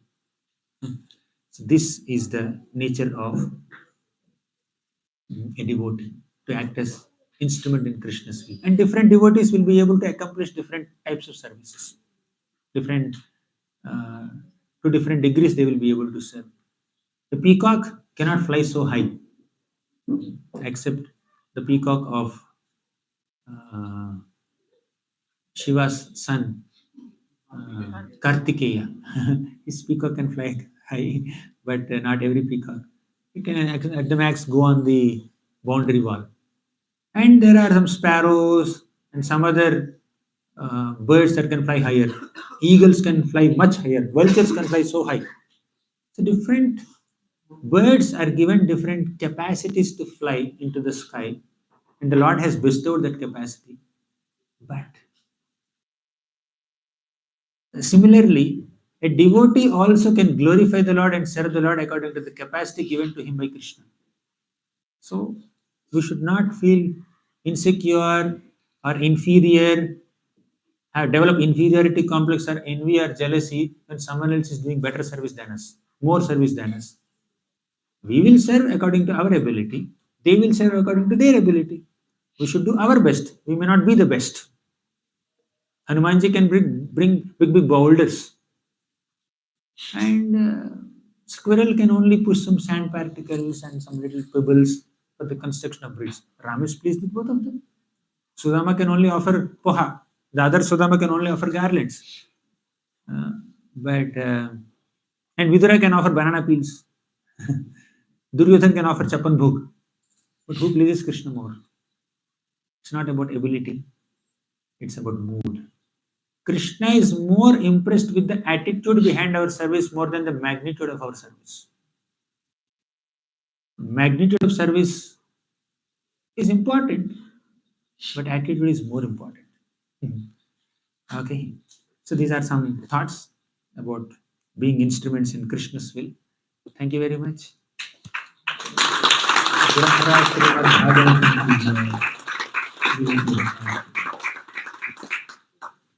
Any questions or comments? Yes, bro. Acting according to Krishna's plan. What about? I have a loud voice. Yes. So acting according to Krishna's plan. So when Bhishma was instructing Yudhisthira, as it's described in the first canto of Bhagavatam, he makes the point very clearly. You can't understand Krishna's plan. Prabhupada in the purport said, don't even bother to try. So for a lot of us who don't live in temples, we have a lot of things that are not directly related to Krishna and Prabhupada's desire to spread Krishna consciousness. We have to make decisions on how to act according to those things, according to Krishna's plan. Similarly, the Guru or Vaishnavas are not always available for us to make decisions. So how can we understand and act according to Krishna's plans in such circumstances? Yes, Bhishmadev said, Nahi yasya karhi chitrajan puman veda vidhitsitam yadvijignasa yayukta muhyanti kavayopi. The verse that you are just quoting. So, in trying to understand Krishna's plans, even great philosophers and scholars also get bewildered, get confused. Nahi yasya karhi chitrajan, you cannot understand Krishna's plans so easily. However, to some degree, we can understand Krishna's plan as it is communicated to us by a guru, by his representative. And when we align our mood and our actions in accordance with Guru's desire to serve Krishna, we are acting according to Krishna's plan, because we cannot completely understand Krishna's plans, completely understand Krishna's desires, or completely understand Krishna's tattva. That complete understanding is not possible even for Krishna, in one sense. Although Krishna said in the 7th chapter, Asamshayam samagram mam yatha jnasyasi tat srunu. Asamshayam, undoubtedly, samagram, completely, you can understand me. But Acharyas explained, no, you cannot completely understand Krishna. Don't take it literally. You understand Krishna as much as it is required for you to become Krishna conscious. A rasagulla is dipped in sugar syrup. You take it out, it's filled with rasa, filled with sugar, filled with sweetness.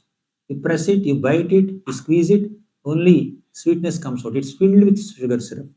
Although this rasgulla is filled with sugar syrup, but it does not have all the syrup in the bowl. There is more left. So we should be filled with Krishna consciousness, knowledge about Krishna. We should act according to whatever we do, whatever we say, whatever we think is in accordance with Krishna consciousness. So that much we should do, but there's much more than our capacity. So we can understand to some degree, and that also we understand by hearing from gurus, by studying the scriptures, by studying Bhaktivedanta purports. We understand to some degree. Now, as that is one level answer, but you also said sometimes gurus are not always accessible. Guru is not always accessible. Seniors are not always accessible. When you cannot ask Krishna directly, you can ask Guru, his representative. But Guru also is not accessible. How do I do? That's where our sincerity comes into picture. That's where our shastric understanding comes into picture. Guru, Sadhu, Shastra, all three. Guru is not accessible. Sadhus are accessible, right? Shastra is accessible, right? Shastra is there here. Problem is, we only keep it outside the hat in the pocket. We don't take it inside.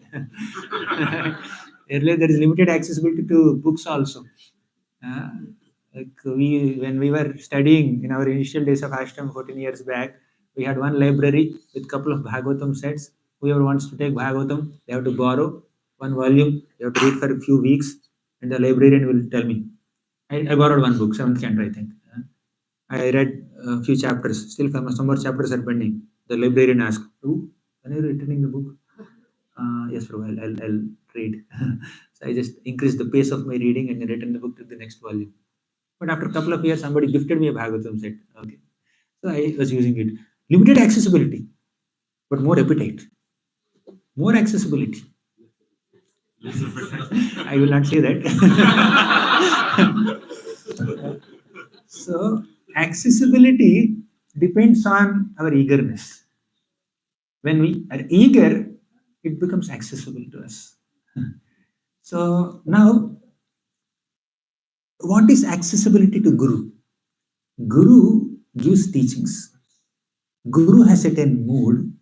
The more we hear spiritual master, the more we read Prabhupada's books, the more we absorb ourselves into the teachings of Shastras, the more our intelligence is refined, the more our intelligence is spiritualized.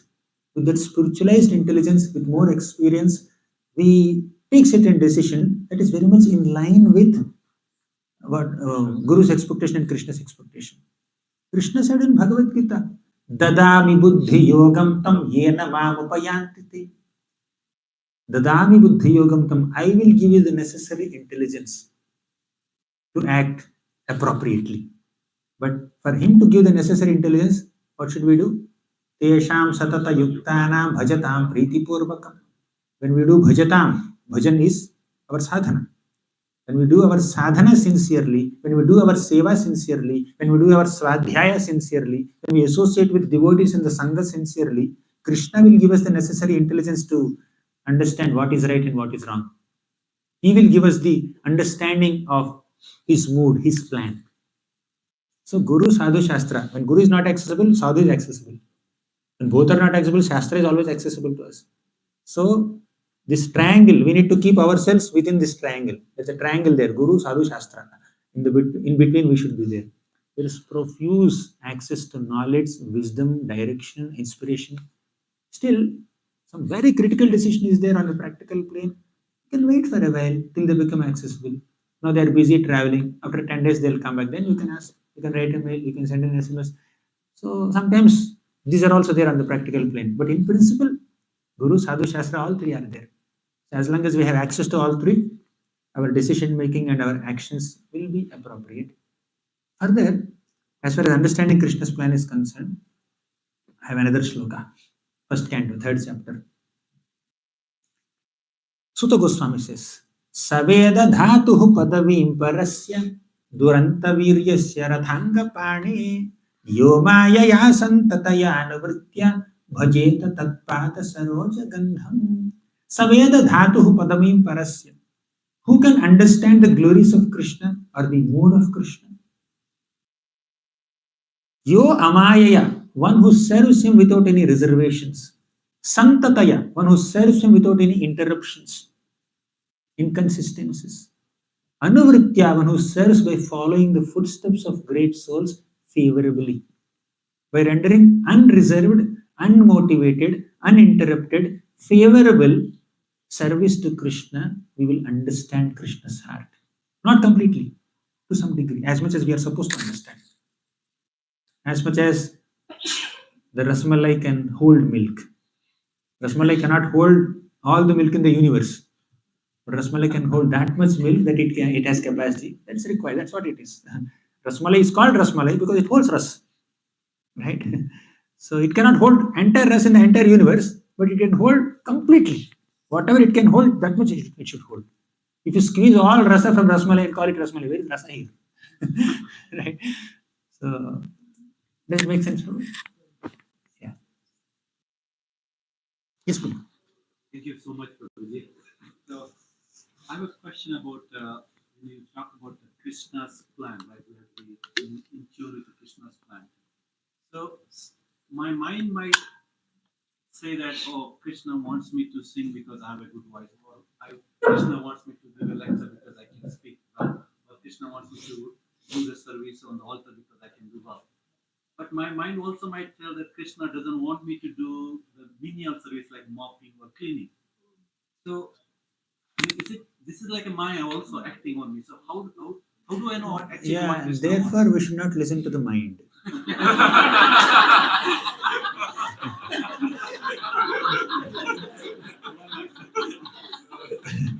Mind may tell us, don't do menial services.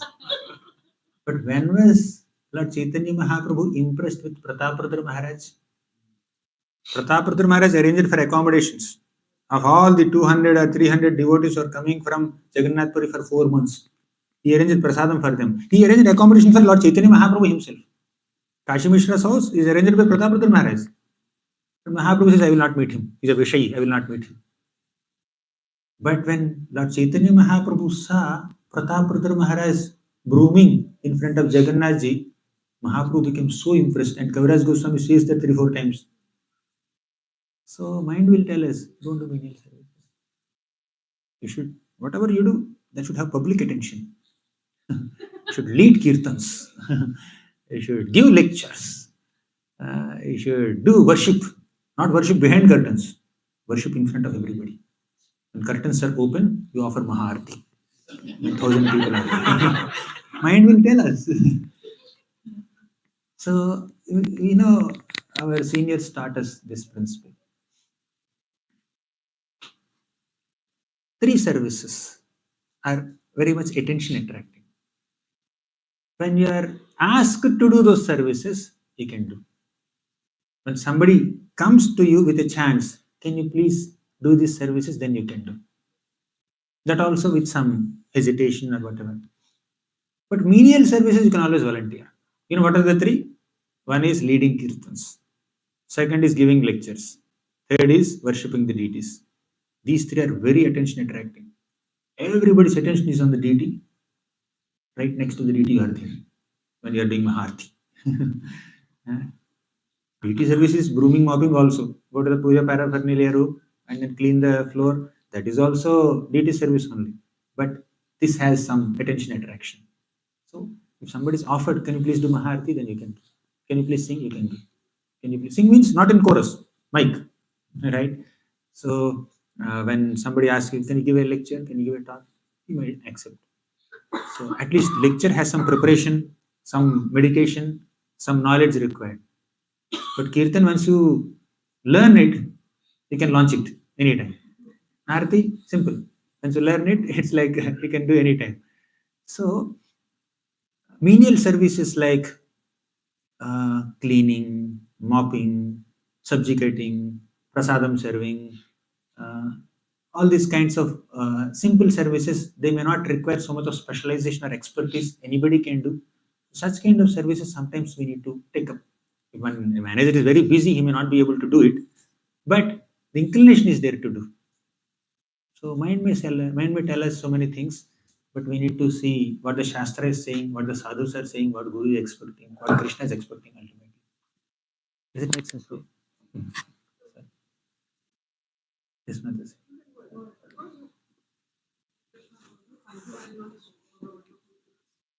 I've always had this question, Prabhuji, that Abhimanyu was also an instrument of Krishna. Now, why did Krishna not protect him?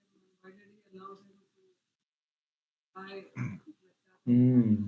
We have certain conception of protection, but Krishna has a different conception of protection.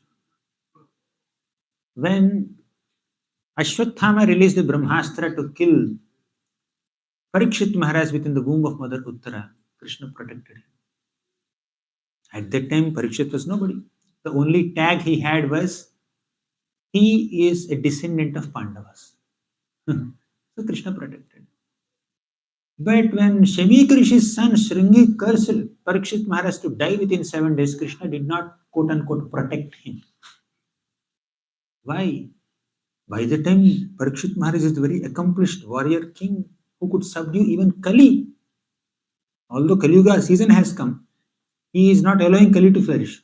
It's like monsoon has come, but you are not allowing the clouds to rain. It's like that. Can anyone stop the clouds to rain in monsoon? But Parikshit had the ability to stop the Kali clouds to rain all the Adharma. But still, Krishna allowed Parikshit to die within 7 days. Why? To give Bhagavatam to all of us. And after dying, where did Parikshit go? To the spiritual world. Where will Abhimanyu go? Where will Chitraketu Maharaj go? Where will Vritrasur go? Where will Dadiji go? So apparently, from a material perspective, The Lord may do some injustice, or the Lord may not protect a devotee, but protection is protection of consciousness, not protection from some material calamity or protection of material body. Material body may not be protected, but spiritual consciousness is protected. That's the ultimate protection that the Lord gives. The Lord, now you say Abhimanyu is not protected, but in the sixth canto of Bhagavatam, when Vritrasura was attacking the demons, Lord Vishnu told the Devatas, you go and get the bones of Dadhichi and manufacture a thunderbolt weapon, Vajrayudha, and kill Vritrasura with that Vajrayudha. In this one instruction, the Lord has given a plan to kill two devotees. He himself is saying, go and kill Dadhichi, get his bones. Go and kill Vritrasura with those bones. Vritrasura is a pure devotee of the Lord Sankarshan. Dadhichi is a great devotee. Two pure devotees. The Lord is planning for the death, for the killing of two devotees to protect mixed devotees, demons. And the Devatas. Devatas are mixed devotees. Vritrasura and Dadhichi were pure devotees. The Lord is planning for the death of pure devotees to assist mixed devotees. Whom exactly is his favoring? We need to understand, after the death of Dadhichi and Vritrasura, where did they go? The Lord is unable to tolerate separation from these devotees. He thought, let me call my devotees back home, back to Godhead. Let me call my devotees to spiritual world. I want them in Vaikuntha, not in this material world. So after death, where does a devotee go? That matters more. Narada Muni, in his past life, he was the son of a maid servant. And that maid servant, she died because of a snake bite. But after bite, where did she go? Before snake bite, what did she do? For 4 months, she rendered service, menial service to Bhaktivedanta sages. How much purification? If Narada Muni, a little boy, 5-year-old child, son of maid servant, by assisting the Bhaktivedantas, if he could come to Prema stage by doing little service, how much advancement that her mother must have made. Mother does more service than the child, right? Naturally. He's a 5-year-old boy. What service he can do? But he did some service and he came to Prema stage. But his mother must have done more service. So after death, where will she go? Definitely she must have got another opportunity to continue her bhakti in a different situation by coming out of this unpleasant situation of working in so many places.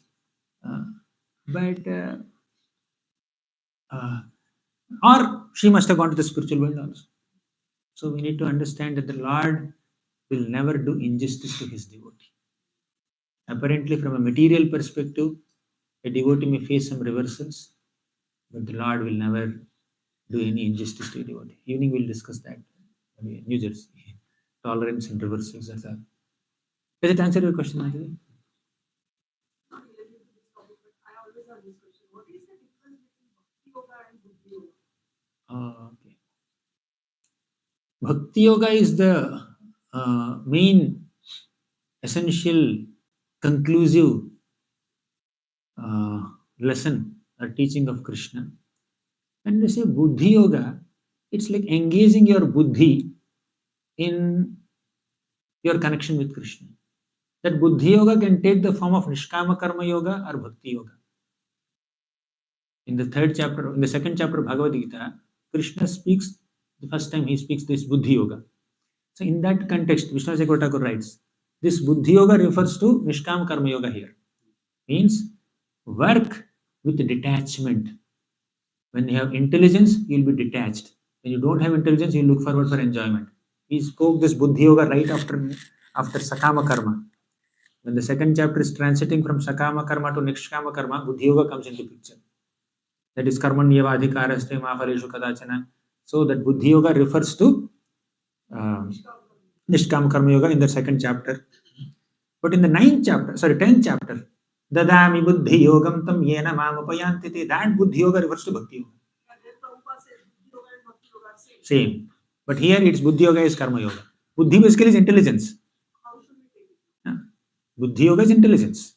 All these terminologies will not have same meanings in all contexts, right? All the meanings of the Sanskrit words are not eternally frozen in a dictionary. So they take on different meanings according to different contexts. Some contexts, Atma is soul. Sometimes Atma is body. Sometimes Atma is Paramatma. Hmm. Sometimes Atma is universe. Sometimes Atma is mind. Uddharet Atman Atmanam Natmanam Avasadayet. Atmana Atmanam means elevate yourself by engaging your mind. One Atma is mind, one Atma is the self. So this Buddhi, ultimately the greatest or ultimate meaning of that Buddhi is bhakti only. Buddhi basically is intelligence. Basic meaning is intelligence, right? But in the Dadami Buddhi Yogam, that Buddhi Yoga is basically bhakti, devotion. But in some other context, Buddhi is to engage your intelligence to work in a detached spirit and not to get attached to the results. Does that mean that in this context of does that mean that we are attached to the work and not the result of it? Buddhi Yoga. I didn't get. In Buddhi Yoga, this context, in Nishkam Karma Yoga context, Second chapter. yeah. So Buddhi Yoga means we are attached to the work but not the result of the work. That is Nishkam Karma Yoga, right? And Buddhi Yoga, Okay. Bhakti Yoga means we are not attached to the work and not the results of it. We are attached to pleasing Krishna. Yes. Okay, but in that is Bhakti Yoga. And in Nishkama Karma Yoga, there is some excitement to do that work. Hmm? Not, then we are cultivating detachment. See, Nishkama Karma Yoga, there is preliminary stage and there is an advanced stage. In advanced state, Nishkama Karma Yogi has complete realized mature knowledge and detachment. In the beginning stage, he is cultivating knowledge and cultivating detachment. So that is Buddhi Yoga, in that context, it can refer to any of this, in any of these stages of Nishkam Karma Yoga, depending on how much the Buddhi is evolved. There's an evolution. Which stage are we referring to also matters. Anyways, there Buddhi Yoga refers to you work intelligently, don't get distracted by, in that context, Krishna also says, right? Traigunya Vishaya Veda Nistraigunyo Bhavarjuna. Then he also says, Kama, he says, what is it, Shloka? Bhogaishwarya prasaktanam taya apaharta chetasam. Vyavasayatmika buddhir samadhav na vidhiyati. Right? So bhoga Aishwarya, the mind is, the intelligence is attracted by bhoga and Aishwarya, wealth and opulence, enjoyment and opulence. So for them, Vyavasayatmaka buddhi will not manifest. Their Vyavasayatmaka buddhi is focused intelligence. Focus on yoga. Don't just go here and there. Makes sense? So buddhi is a neutral word. It takes on different meanings. It could be Vyavasayatmaka buddhi. In that context, it is Nishkama Karma Yoga, that is very clear. But if you just expand it, if you see the overall bigger section, there is Vyavasayatmaka buddhi also spoken there. Buddhi focused on the yoga. Buddhi not getting distracted by raga, dvesha, or distracted by Aishwarya, bhoga. Buddhi that is focused on the performance of yoga. Makes sense? Buddhi gets according to its evolved. Buddhi takes on different meanings according to the context. In simple terms, karma. Sometimes karma is work, action. Sometimes karma is reaction. Sometimes karma is prescribed action. Sometimes karma is fruitive action. Sometimes karma is the whole chain of actions and reactions. I'm entangled in karma. What does it mean? Entangled in karma means action or reaction. Entangled in the whole chain of actions and reactions. Karmanyeva adhikaraste means you have responsibility or adhikar on karma, means action, not reaction. Ma phaleshu kadachana. Okay. Thank you. Thank you. You can choose who will ask the question. I don't know. Yes, Matas.